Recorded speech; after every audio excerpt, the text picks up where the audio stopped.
Hi అండి, welcome to Preethi channel. ఎలా ఉన్నారు? ఈరోజు నేను పావుబాజీ రెసిపీ చూపిస్తున్నానండి. ఈ పావుబాజీ రెసిపీ ఫాస్ట్ ఫుడ్ సెంటర్స్లో, రెస్టారెంట్లో చాలా టేస్టీగా చేస్తారు కదా. అదే రెసిపీని మనం ఇంట్లో సింపుల్గా చేసుకోవచ్చు. ఇంకెందుకు ఆలస్యం, వీడియో స్కిప్ చేయకుండా లాస్ట్ వరకు చూసేయండి. కొత్తగా చూసిన వాళ్ళు ప్లీజ్ సబ్స్క్రైబ్ మై ఛానల్. ముందుగా 1/4 కేజీ బంగాళాదుంపలను శుభ్రంగా కడిగి వాష్ చేసుకొని 3 విజిల్స్ రానిచ్చుకోవాలండి, బాగా మెత్తగా. ఇప్పుడు వాటిని చల్లారి పెట్టుకోవాలి. చల్లని నీళ్ళు వేసి వేరే స్టవ్ మీద కడాయి ఆన్ చేసుకొని ఒక 2 స్పూన్లు నెయ్యి యాడ్ చేసుకొని అందులో కొంచెం క్యాప్సికమ్, మీరు తీసుకున్న బంగాళదుంప ముక్కలను బట్టి మిశ్రమాలు యాడ్ చేసుకోండి. నేను 1/4 కేజీకి చెప్తున్నాను. కొంచెం క్యాప్సికము, అలాగే ఒక ప్యాకెట్ అంటే మనకి ఫ్రోజన్ బఠానీ దొరుకుతుంది కదా, అవి ఒక ప్యాకెట్ యాడ్ చేసుకోవాలి. నెక్స్ట్ ఒక మీడియం సైజు 2 టమాటాస్ని కట్ చేసుకొని యాడ్ చేసుకోవాలి. ఇప్పుడు ఈ 3 మిశ్రమాలు బాగా ఫ్రై అవ్వాలండి. చిన్న మంట మీదే పెట్టుకొని కొంచెం సాల్ట్ యాడ్ చేసుకొని బాగా ఫ్రై చేసుకోవాలి.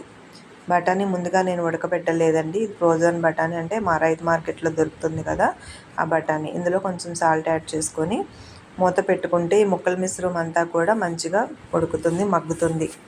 చూశారు కదా, టమాటా అయితే బాగా మగ్గింది. అలాగే బఠానీ మగ్గడానికి కొంచెం టైం పడుతుంది, కానీ మనం ఫ్రై చేసుకుంటున్నాము.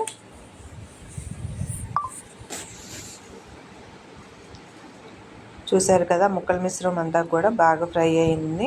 ఇప్పుడు ఇందులో మెత్తగా బంగాళదుంప ముక్కల్ని చల్లారిన తర్వాత బాగా స్మాష్ చేసుకోవాలి. ఆ స్మాష్ చేసుకున్న బంగాళదుంప ముక్కల మిశ్రమాన్ని బాగా మనం చేత్తో మెదుపుకుంటూ ఈ కూర మిశ్రమంలో వేసుకొని బాగా కలుపుకోవాలి.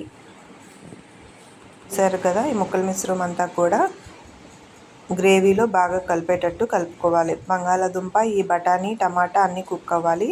ఇందులో కొంచెం సాల్టు, అలాగే కొంచెం పసుపు యాడ్ చేసుకొని ఒక టీ గ్లాస్ అంత వాటర్ యాడ్ చేసుకొని ముక్కల మిశ్రమం అంతా కూడా మునిగేంత వరకు వాటర్ తీసుకొని ఒక 5 మినిట్స్ వరకు బాగా కుక్ చేసుకోవాలి. మీకు వీలైతే బఠానీని ముందుగా ఉడకపెట్టుకోవచ్చు, కానీ ఇలా డైరెక్ట్గా ఉడికితే సరిపోతుందండి.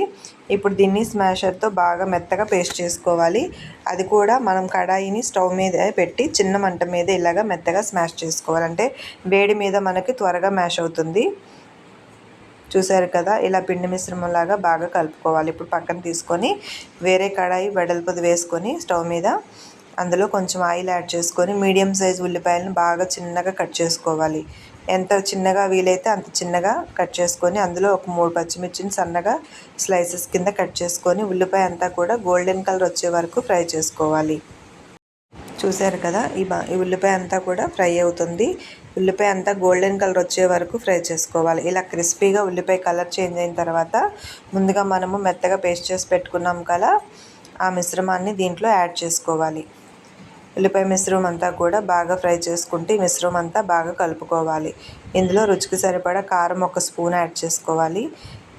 జీలకర్ర పొడి 1/2 స్పూను, ధనియాల పొడి 1/2 స్పూన్ యాడ్ చేసుకోవాలి.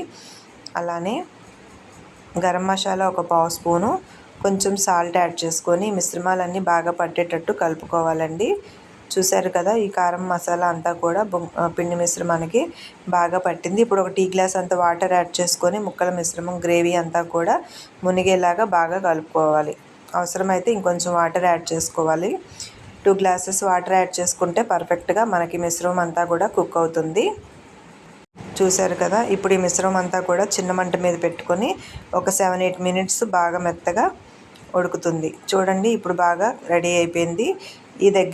ఈ మాత్రం దగ్గరికి వస్తే సరిపోతుందండి. మరీ జారుగా కాకుండా మరీ గట్టిగా ఉండకూడదు. ఇలా ఉంటే సరిపోతుంది. ఇప్పుడు స్టవ్ ఆఫ్ చేసుకుంటే మనము పావుబాజీ కర్రీ అయితే రెడీ అయిపోయింది. ఇప్పుడు బ్రెడ్ మిశ్రమాన్ని యాడ్ చేసుకుందాము. చూశారు కదా, ఇప్పుడు దీనిలో ఫైనల్గా మిశ్రమంలో కొంచెం కొత్తిమీర యాడ్ చేసుకొని పక్కకు దింపేసుకుందాము. ఇప్పుడు స్టవ్ మీద దోశ పెనం వేసుకొని బటర్ కానీ నెయ్యి కానీ పెనం అంతా అప్లై చేసుకోవాలి. ఇప్పుడు పావుబాజీ బ్రెడ్ ఉంది కదండి, బ్రెడ్ని మధ్యలో హాఫ్ కింద కట్ చేసుకొని ఇలాగ అటు ఇటు కూడా బటర్ వేసుకొని రోస్ట్గా ఫ్రై చేసుకోవాలి. నేనైతే చాలా క్రిస్పీగా ఫ్రై చేశానండి. మీకు నచ్చినట్లు ఫ్రై చేసుకోవచ్చు. అంటే క్రిస్పీగా అవసరం లేదు అనుకుంటే జస్ట్ ఫ్రై చేసుకుంటే సరిపోతుంది. చూశారు కదా, ఇలాగా ఈ విధంగా పావుబాజీ బ్రెడ్ని బాగా కాల్చుకోవాలి. ఇంకెంతేనండి, అయిపోయింది సింపుల్గా రెసిపీ. చూసారు కదా, చాలా అంటే చాలా తేలికగా మనము ఈవినింగ్ స్నాక్ కింద కానీ ఏదైనా ఫంక్షన్స్లో కానీ పార్టీ కింద కానీ ఇలా మనం సెలబ్రేట్ చేసుకోవచ్చు. ఇప్పుడు బ్రెడ్ అంతా కూడా మనం ఇలా కాల్చేసుకొని పక్కకు తీసేసుకోవాలి. ఇంకెందుకు, మనం వేరేగా సర్వ్ చేసుకుందాము రండి. మరి కొత్తగా చూస్తున్న వాళ్ళు ఎవరైనా ఉన్నట్లయితే ప్లీజ్ సబ్స్క్రైబ్ మై ఛానల్. ఈ వీడియో మీకు ఎలా అనిపించిందో నాకు కామెంట్ చేయడం మర్చిపోవద్దండి. Thank you for watching. Like చేయడం మర్చిపోవద్దు. ఇంకా మనం వేడివేడి ప్లేట్లో వేడివేడిగా సర్వ్ చేసుకుందాము. చూసారు కదా, పావు బాజీ మిశ్రమం అయితే రెడీ అయిపోయింది. ఇందులో ఆనియన్ కట్ చేసుకొని పక్కన పెట్టుకుని ఆనియన్తో పాటు ఇలాగా పావు బాజీ మిక్స్ చేసుకుంటూ తింటే సూపర్ అంటే సూపర్ ఉంటుంది టేస్ట్. మా అమ్మాయికి అయితే చాలా అంటే చాలా బాగా నచ్చింది. చూసారు కదా, తనే చెప్తానని తనే సూపర్ అని కామెంట్ చేసింది. మీరు కూడా కామెంట్ చేయండి. Thank you for watching. Thank you.